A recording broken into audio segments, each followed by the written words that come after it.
아멘. 여러분, 말씀이 좀 어렵습니까? 성경의 말씀에 참 이런 정말 너무도 이해하기 어렵고 또 어떻게 보면은 기괴하기까지 한 이런 내용들이 이렇게 나왔을까? 도통 이해가 안 된다. 그러면서 또 더군다나 오늘 이것이 우리에게 무슨 의미가 있을까? 어떤 메시지가 있을까? 그런 또 의문을 가질 수도 있겠습니다. 그러나 여러분, 성경의 말씀, 이 말씀은 창세기부터 계시록까지 그야말로 1.1획이라 하더라도 버릴 것이 없는 똑같은 하나님의 말씀이죠. 우리가 오늘 읽은 다니엘서 이 8장 말씀도 똑같이 하나님의 말씀이고, 우리가 최근에 또 주일날 살펴보고 있는 복음의 어떤 골자, 핵심을 다루고 있는 에베소서 말씀도 똑같이 하나님의 말씀이에요. 똑같은 하나님의 말씀입니다. 다만 우리가 이제 오늘 이 좀 어려운 말씀에 대해서 이해를 하면은 되겠다 봅니다. 오늘은 이제 8장 1절에서 27절 말씀을 전체적으로 살펴보는 시간이고, 특별히 이 시간이 이렇게 길지 않아 가지고 말씀의 시간이 여유가 없습니다. 그래서 조금 빠른 속도로 제가 나갈 테니까 여러분들 잘 따라오시기 바랍니다. 다니엘서 8장 이 말씀을 여러분들 언제 한번 또 잘 이렇게 이해할 수 있는 시간이 있겠습니까? 오늘밖에 더 있겠습니까? 그러니까 좀 집중해서 함께 보시면 좋겠습니다. 다니엘은요 7장 지난번 장에서 첫 환상을 봤어요. 벨사살 왕 원년에. 그 후 2년 있다가 환상을 다시 보게 됩니다. 그것이 바로 오늘 8장의 환상입니다. 이제 그의 몸은 엘람의 수산성에 있는데 을레 강가를 배경으로 하는 그런 환상이 쭉 펼쳐지게 된 거예요. 이 수산이라는 것은요 바벨론에서 남동쪽으로 한 320km 정도 떨어져 있는 도성입니다. 이것이 이제 훗날에 한 몇 년 지난 다음에 그 페르시아의 수도가 됩니다. 을레강이라는 것은 이 수산성에서 가까운 곳에 위치한 한 강가를 의미하는 겁니다. 자, 눈을 들어서 이제 환상 가운데 다니엘이 바라보는데 두 개의 긴 뿔을 가진 순양이 서 있는 것입니다. 나중에 나온 한 뿔이 다른 뿔보다 더 긴 게 보였어요. 그 순양이 뿔로 서쪽과 북쪽과 남쪽을 막 이렇게 들이받는데 그 어떤 짐승도 당해내질 못하는 것입니다. 그만큼 아주 강성한 그런 뿔을 가진 순양입니다. 그런데 이제 또 환상 중에 그 순간 저 서쪽을 바라보는데 이 서쪽에서 순염소 한 마리가 이번에는 나와가지고 온 땅을 종횡무진 막 누빕니다. 그 순염소의 두 눈 사이에 뿔이 하나 이렇게 나 있습니다. 그 순염소가 순양에게로 돌진해 가가지고 그 순양을 공격해가지고 순양이 두 뿔이 나 있었다고 그랬잖아요. 그 두 뿔을 부서뜨려 버립니다. 그러나 이 순양은 대항하지 못하고 맥을 못 춥니다. 그 후 이 순염소는 더욱 강성해져 가지고 힘이 세질 대로 세지더니, 그런데 어느 순간 갑자기 그 큰 뿔이 그냥 부러져 버리는 거예요. 그리고 그 부러진 큰 뿔이 있는 그 자리에 네 개의 뿔이 또 사방을 향해서 돋아나는 걸 봅니다. 그것이 이제 이 다니엘의 환상 가운데 펼쳐지는 그런 내용입니다. 그러더니요 계속 이 환상 가운데 이 네 뿔이 났다고 그랬잖아요. 이 네 뿔 중에 한 뿔에서 또 다른 작은 뿔 하나가 솟아나는 거예요. 그러더니 매우 크게 이 뿔이 강성하게 자라는 게 보입니다. 그리고 그 작은 뿔 하나가 하늘 군대 가운데 몇 별들과 또 그리고 이제 하늘 군대를 땅에 내치고 짓밟아 버리는 그런 장면이 환상 가운데 펼쳐집니다. 이 뿔은 그러니까 네 개의 뿔 가운데 어느 한 뿔에 난 그 작은 뿔 있죠. 이것이 강성하게 더 커졌는데 바로 그 뿔을 말하는데, 이 뿔은 스스로 자신을 높여가지고 주인처럼 행세하고 날마다 드리는 매일의 제사를 없애버리고 성전마저 헐어버렸습니다. 그런 장면이 쫙 광경이 펼쳐지는 겁니다. 그 뿔로 인해서 백성들이 다 죄를 범합니다. 그 뿔에게 제사를 드립니다. 하나님께 드리는 제사인데 그 뿔에게 제사를 드립니다. 그리고 보니까 진리는 땅에 떨어져 버렸고, 그런가 하면 그 뿔은 하는 일마다 다 잘 되는 거예요. 그런 가운데 환상을 보고 있는 이 다니엘이 거룩한 분께 이렇게 묻습니다. 이 환상에 나타난 이와 같은 참담한 일, 어쨌든 환상을 이 순간 다니엘이 다 이해하진 못하지만은 정말 참담한 일이 벌어지는 건 틀림없어요. 왜? 성전이 무너지고 진리가 땅에 떨어지고 뭐 이런 장면이니까요. 이런 참담한 일이 어느 때까지 계속되겠습니까? 이렇게 답답하여 묻습니다. 그러자 천사가 답하기를 2300주야까지 계속되며 그때는 그 2300주야가 끝나면은 그러면은 성전이 깨끗하여 질 거다, 이렇게 답을 듣습니다.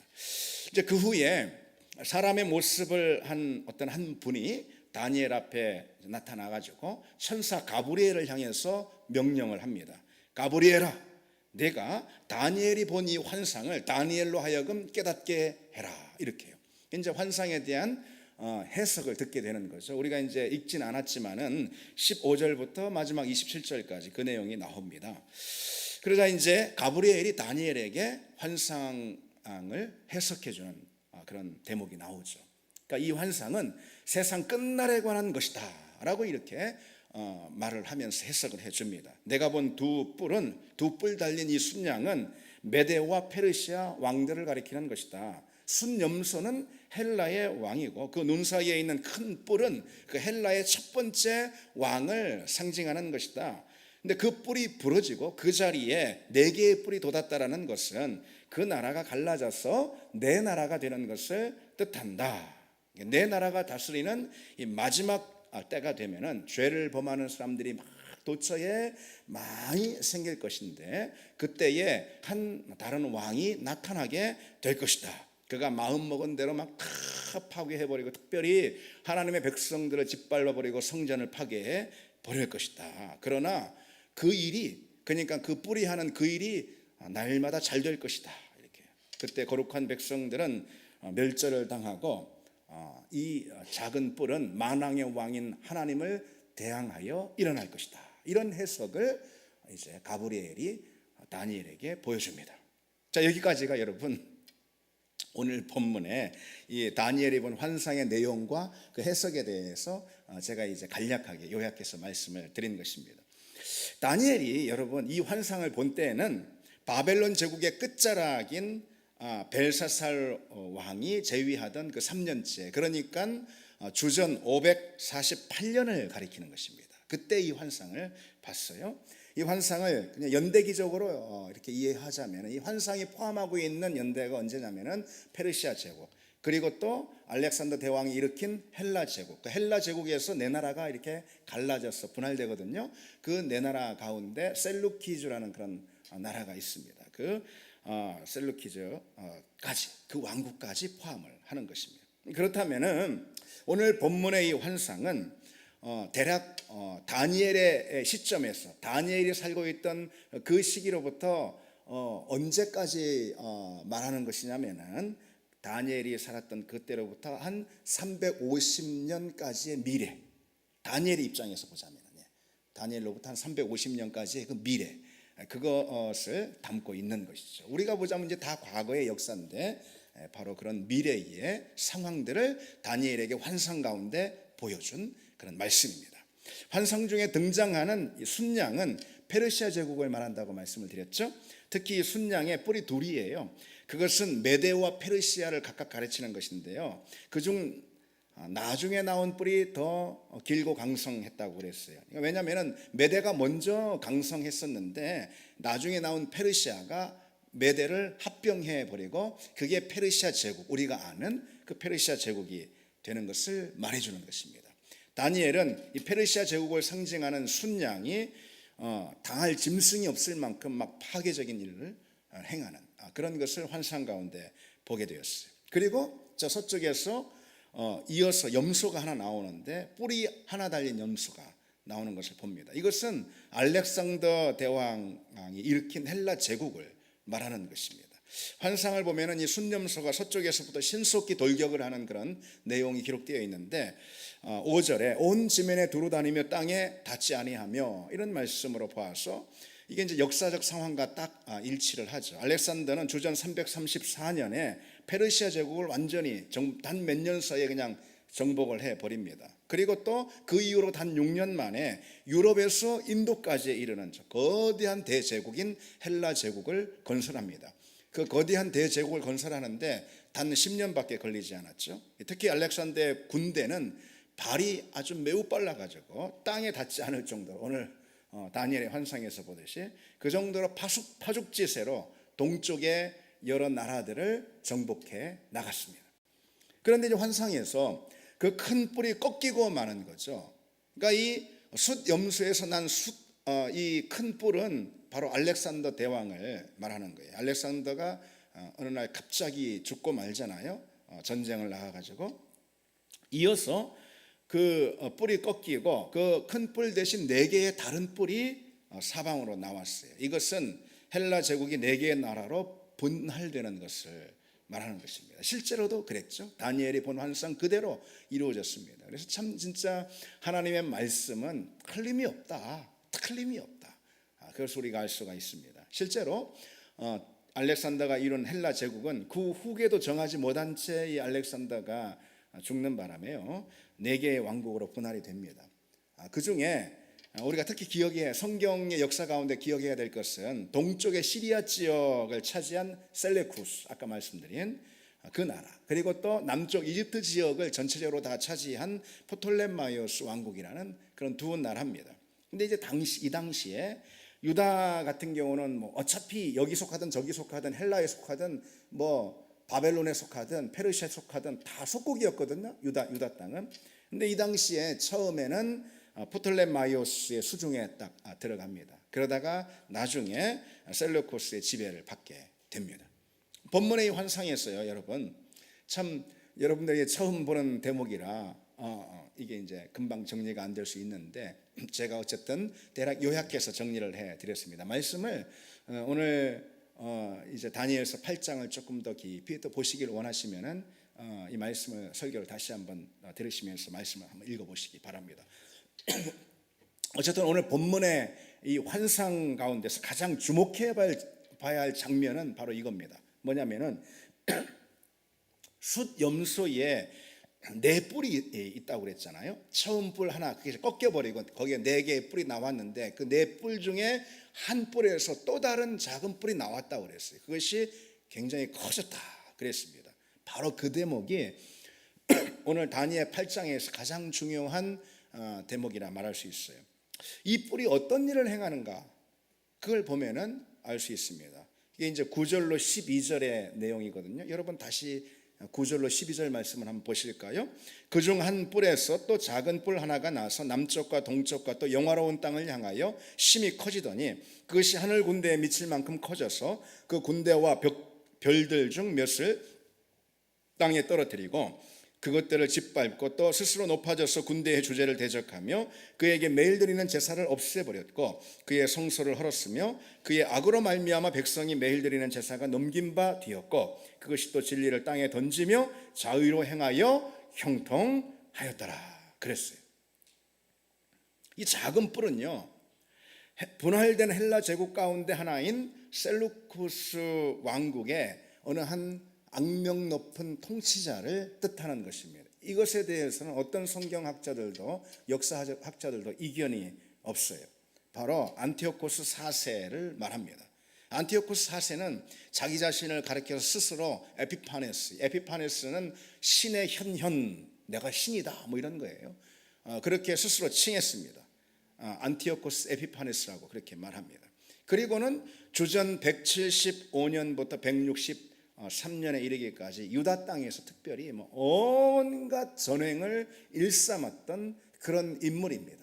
나중에 예수님께서 종말에 대해서 말씀하실 때에도 마태복음에 보면은 24장에 이 안티오코스 에피파네스가 자행한 그 일에 대해서 주님이 언급하시는 걸 볼 수 있어요. 그 정도로 환상 중에 영화로운 땅이라고 그랬잖아요. 그 영화로운 땅을 향해서 이제 향하여 심히 커졌다 그랬어요. 이 뿔이.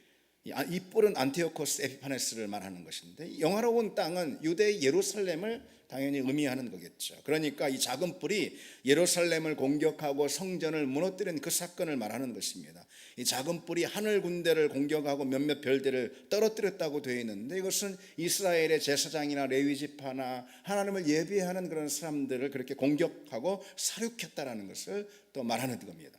이 작은 뿔은 스스로 높아져 가지고 하늘의 주제를 대적하고 제사, 다시 말해 예배를 없애버리고 성소를 헐어버렸다라고 했어요. 그리고 진리를 땅에 던졌다라고 했습니다. 이것은요, 다니엘의 이 시점에서 볼 때는 앞으로 미래에 일어날 어떤 역사적 상황을 예고하고 있는 거예요. 안티오코스 4세는 예루살렘 성전에 어떤 일을 했냐면, 실제로 역사적으로 제우스 신상, 이방 우상의 신상을 딱 세워놓고요, 예루살렘 성전에다가 그렇게 성전을 모독했어요. 그리고 매일 드리는 제사, 이스라엘 예루살렘 성전에는 매일 2번 드리는 상번제가 있었어요. 오전 번제 그리고 저녁 번제. 이 매일 드리는 제사를 중단시키고 율법책을 찢어버리고 짓밟아 버렸어요. 실제로 그랬어요. 주전 2세기에 그처럼 이스라엘의 신앙을 대대적으로 박해하고 압제하는 그런 사건들이 벌어졌습니다. 이 이스라엘 역사 가운데 참 참담한 그런 역사로 기록되어 있는데요, 그것은 예루살렘이 주전 6세기에 바벨론에게 멸망을 당하잖아요. 성전이 회파당하고, 그것보다도 더 큰 수치와 모욕감을 이 이스라엘 백성들에게 안겨주는, 유대인들에게 안겨주는 그런 사건입니다. 그것을 안티오코스 4세가 자행합니다.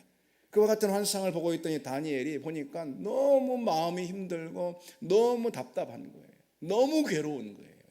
앞으로 자기 백성에게, 그리고 성전 가운데 일어날 그와 같은 참담하고 끔찍한 사건 하나님께서 환상 가운데 보여주시니 괴로워서 견딜 수가 없는 거예요. 그래서 하나님이 정하신 일이니까 그건 어쩔 수 없는 것이고, 그럼 하나님, 그럼 주님, 그 일이 어느 때까지 과연 지속이 되는 것입니까? 답답하여서 그것을 묻게 되죠. 그러자 천사를 통해서 답해 주시는 것이 뭐죠? 2300주야까지 그럴 것이다 라고 말씀해 주셨어요. 2300주야는 2302를 말하는 것이 아니고 주야, 그러니까 아침과 저녁과 아침, 2300번의 저녁과 아침을 말하는 거예요. 날짜로 보면은 1150일에 해당하고 한 3년에서 조금 더 되는 그런 기간을 말합니다. 실제로 역사적으로 보면은 안티오코스가 주전 167년부터 164년까지 약 3년간 이러한 대대적인 박해,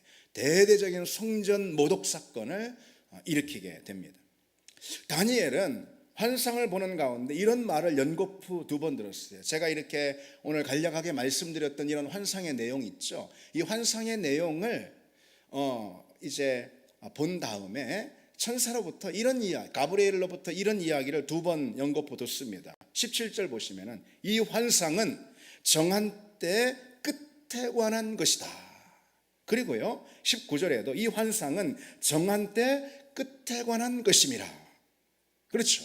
하나님은 다니엘에게 이 환상을 통해서 지금 뭘 미리 보여주시고 있는 거죠? 끝날을 미리 보여주고 계시는 거예요. 우리가 오늘 말씀을 잠시 해서 제가 설명드린 내용이 다니엘에게 보여주시는 끝날에 관한 그런 이야기입니다. 그건 하나님께서 정하신 그런 날인 거예요. 자, 그러면은 여러분, 이제 오늘 우리에게 중요한 것은 무엇일까요? 그 환상이 말해주는 그 끝날은 대체 어떤 날들을 의미하는 것일까?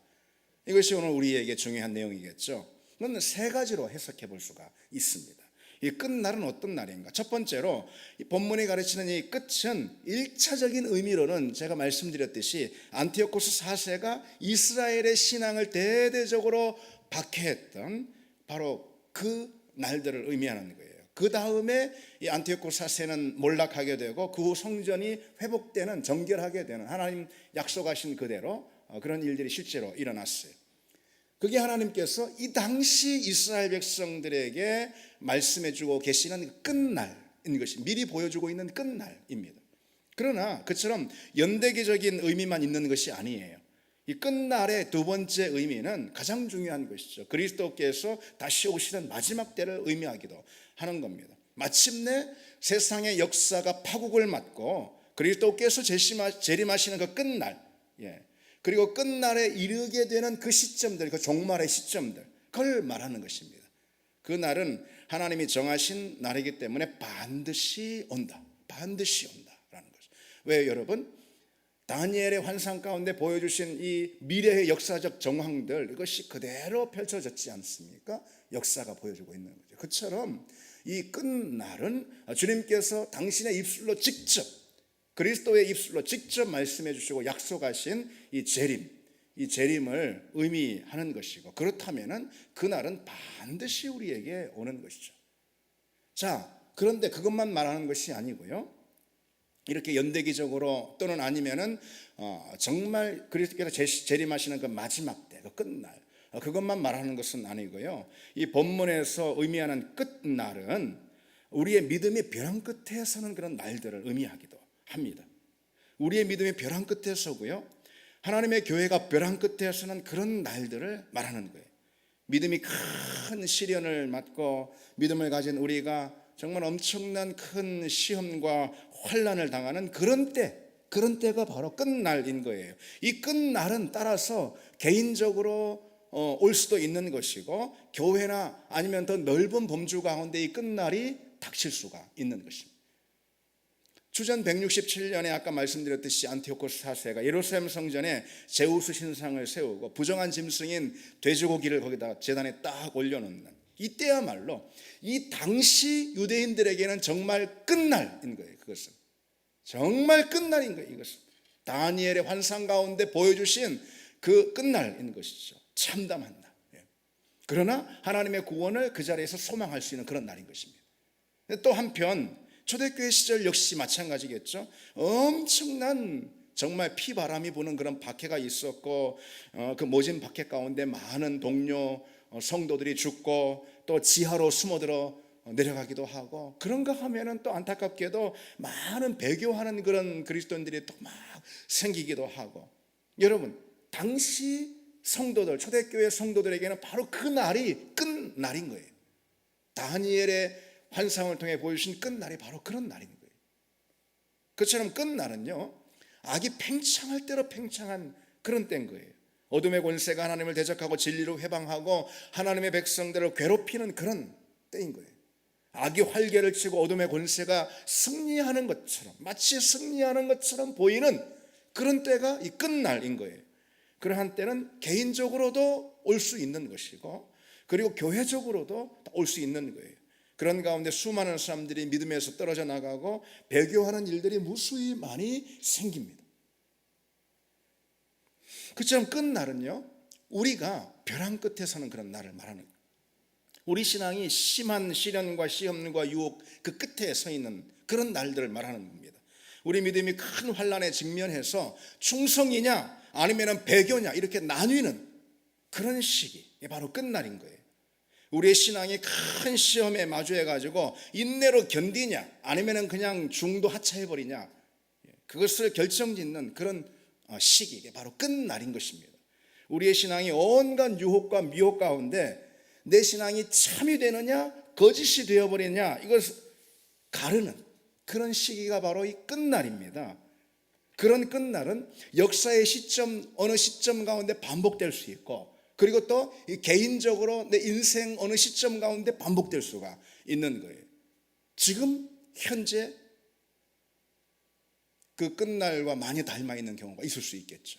그러나 어쨌든 누구든 그런 끝날을 개인적으로 맞이할 수가 있고, 그것은 또 반복적으로 이루어질 수가 있습니다. 이건 뭘 말해주는 것일까요?